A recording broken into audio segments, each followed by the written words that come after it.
Sir administration గాడిలో పెట్టి పరిపాలన పరంగా చాలా బలంగా ముందుకెళ్తా ఉన్నారు. At the same time nominated పోస్టుల విషయంలో మీ క్యాడర్ చాలా ఆసక్తిగా ఎదురు చూస్తా ఉంది. ఆ స్వీట్ న్యూస్ ఎప్పుడు? అది కూడా వర్కౌట్ చేస్తున్నాం. రైట్ మ్యాన్ ని రైట్ ప్లేస్ లో పెట్టాలి. అది కూడా లేట్ కాకూడదు.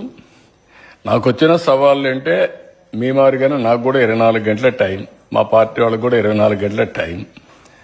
ఇప్పటికి 70 రోజులు 80 రోజులు అయిపోయింది. 70 రోజులు అయిందా 75 రోజులు అయిందా? 75 రోజులు అయింది. ఇంకొక 25 రోజుల్లో 100 రోజులు అవుతుంది. ఇప్పుడు ఈ 100 రోజుల లోపల మీరు చెప్పిన కార్యక్రమం కూడా వర్కౌట్ చేస్తున్నా. ఇప్పటికే చాలా గంటలు కూర్చున్నా. మళ్ళా నేను ఇచ్చే పొజిషన్స్ రాంగ్ చాయిస్ ఇస్తే మళ్ళా తిడతారు. వేరే చేస్తున్న ఏ మాట అయితే నేను చెప్పాను, నేను అధ్యయనం చేస్తాను, మీ పర్ఫార్మెన్స్ అప్రైజ్ చేస్తాను, మీకు పనికి తగిన గుర్తింపు ఇస్తానని నేను చెప్పాను. ఆ ఎక్సర్సైజ్ చేస్తున్నా. నెంబర్ ఆఫ్ అవర్స్ కూర్చున్నా. మళ్ళీ నేను జనసేన బీజేపీ వాళ్ళతో కూడా మాట్లాడుకోవాలి. ఇంత మునుపు నేను ఒక్కడనే చేసేసేవాడిని. ఇప్పుడు కోయిలేషన్ ధర్మంలో అందరితో కూడా మాట్లాడుకొని we have to move forward. We have to carry everybody with us. All of us has to move forward. ఎలక్షన్లో పోటీ చేశాం, అదే మరి వర్కౌట్ చేసుకుంటాం. ఏది కూడా సైంటిఫిక్ గా ఉంటుంది. ఒక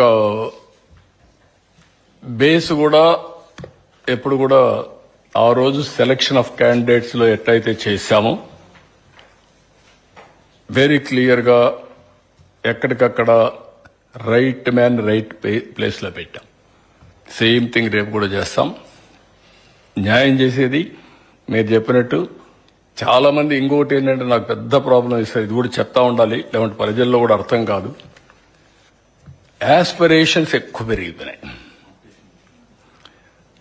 కాంపిటీషన్ కాదు ఇది, యాస్పిరేషన్స్. ఆశావాదులు కూడా కాదు, ఎక్స్పెక్టేషన్స్. ప్రతి ఒక్కరు ఎక్స్పెక్ట్ చేసేస్తున్నారు. రెండోది కూడా ఉంది ఇక్కడ, ఇది కూడా ప్రజలకు కూడా అర్థం కావాలి. దాంట్లో తప్పు కూడా లేదు. అందరూ సాక్రిఫైస్ చేశారు, అందరూ సఫర్ అయ్యారు. సఫర్ అయిన వాళ్ళందరూ ఎక్స్పెక్టేషన్ చేయడంలో తప్పు లేదు. వాళ్ళ ఎక్స్పెక్టేషన్స్ ఎట్లున్నాయంటే బియాండ్ సాల్వింగ్ ది ప్రాబ్లమ్స్ వరకు వెళ్ళిపోయినాయి. అంటే నేను చేశా కదా, నేను కష్టపడ్డా కదా, నేను సఫర్ అయ్యాను కదా.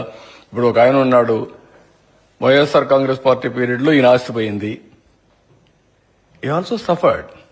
సఫర్ అయినోడికి ఏముంటుంది, నేను ఈయన కోసం ఆలోచించాను, పనిచేశాను, ఓటేశాను, రావాలి కదా, నా ఆస్తి తీసి ఇవ్వాలి కదా, లేకుంటే తన్నాలి కదా పట్టుకొని. Nothing wrong in it. ఈ suffered is having that feeling.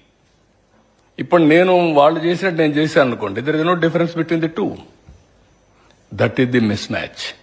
అందుకే నేను కూడా ప్రజల్ని అప్పుడప్పుడు అప్పీల్ చేయడం, మా క్యాడర్ కూడా అప్పీల్ చేయడం, ఎడ్యుకేట్ చేయడం. ఇప్పుడు ఉదాహరణకు ఒక శాండ్ నేను ఫ్రీగా ఇస్తా అన్నాను, ఫ్రీగా ఇవ్వాలి.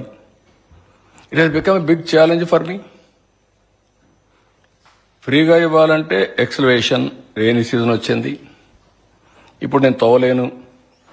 నదుల్లో ఇసుక ఉండేది కొద్దిగా స్టాక్ ఉంది, నేను ఇస్తానని చెప్పి లారీల్లో ఏమన్నాం. మా వాళ్ళు అనుభవం లేదు అంటే ఊహించం కదా ఇవన్నీ. ఓకే రమ్మన్నారు, ఇవ్వడం మొదలుపెట్టారు.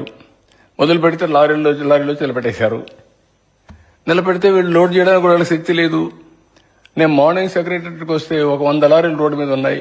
ఇదేంటే ఇన్ని లారీలు ఉన్నాయంటే ఇస్తున్నాం సార్ అంటారు. What is this, what is happening అని అడిగితే దెన్ కూర్చొని ఆలోచించి ఇది కాదు, మీరు తప్పు చేస్తున్నారు. వీడు 2 రోజులు వెయిట్ చేస్తున్నాడు, 3 రోజులు వెయిట్ చేస్తున్నాడు. 3 రోజుల ఛార్జ్ కూడా ఎవరి మీద వేస్తున్నాడు, కన్జ్యూమర్ పైన వేస్తున్నాడు. వాట్ ఈస్ దిస్ అని చెప్పి అక్కడి నుంచి కూర్చొని పెట్టి యూ రిజిస్ట్రేషన్ సమ్వేర్ చేయండి, లారీస్ అన్ని కూడా లిస్ట్ అవుట్ చేయండి, డెస్టినేషన్ ఎంతో ఫిక్స్ చేయండి, వచ్చిన తర్వాత 1 అవర్ స్లాట్ ఇవ్వండి, ఆ 2 అవర్స్లోనే ఆ లారీలన్నీ ఫిలప్ చేసి పంపించండి అని పెట్టాను. ఇప్పుడు స్ట్రీమ్ లైన్ అవుతా ఉంది. ఐవీఆర్ఎస్ అడుగుతున్నాం, ఐవీఆర్ఎస్ చెప్తున్నారు. ఎవడన్నా మళ్ళా ఉంటారు కొంతమంది కక్కుర్తి, లారీ వాడు కొంచెం ఎక్కువ డబ్బులు తీసుకోవడం, వీడ రీచ్ దగ్గర వీడు డబ్బులు కొట్టేయాలని చూడడం. వీళ్ళందరినీ కంట్రోల్ చేయాలి, ఫ్రీ శాండ్ ఇవ్వాలి, మళ్ళా కన్విన్స్ చేయాలి, లాస్ట్ మైల్ డెలివరీ జరగాలి,